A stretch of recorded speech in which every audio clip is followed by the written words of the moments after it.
April 2nd, 2025 will forever be remembered as the day American industry was reborn. President Trump really had two top goals in sort of upending decades of global trade policy. He wanted to bring back manufacturing jobs, and he wanted to bring a lot of foreign investment into the U.S.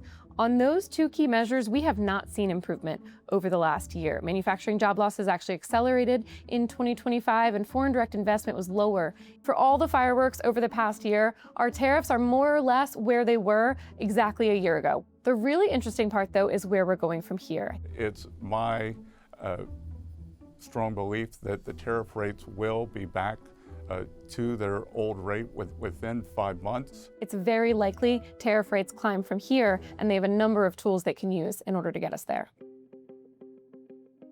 One simple way that we can kind of keep track of all of this is through the average effective tariff rate. So we have a model here from Penn, Wharton, and you can see how things were starting at relatively low levels historically last year. They started to climb up with the first fentanyl tariffs. Liberation Day brought us higher tariffs, but it wasn't until we were through the summer, as more and more tariffs came online, that average effective tariff rate really began climbing to some of the highest levels that we had seen in decades. We're back to where we were maybe in the 1970s, those levels of tariffs, but we actually thought that those were fairly inefficient. Tariffs really, they're not just about harming consumers in terms of higher prices. Some of those effects have kind of been embellished.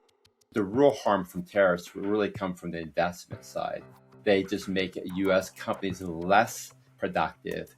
We actually don't want Caterpillar, for example, to be making their own steel. We don't want them to make their own sheet metal. We want them to be able to import that stuff really cheap. Where they actually make money is all the higher end value add that they put in. One of the biggest effects of Liberation Day was that we suddenly saw countries across the globe coming to the White House to try to strike their own sort of deal. The Supreme Court ruling struck down everything that the president had imposed under what's known as IEEPA. It's one statute that he used to impose most, but not all, of the tariffs that we saw implemented last year. We have alternatives, great alternatives. Some tariffs remained in place, and the administration almost immediately responded with new tariffs, what are known as Section 122 tariffs. They're currently at a global baseline of 10%. Section 122 is a tool that allows the administration to impose these tariffs of up to 15% for up to 150 days. These would ostensibly have to come off. The administration, though, may well be looking for loopholes here. It's a very vaguely written statute. The Section 301 investigations are really what the administration is going to fall back on now that the Supreme Court has handed down this IEEPA decision.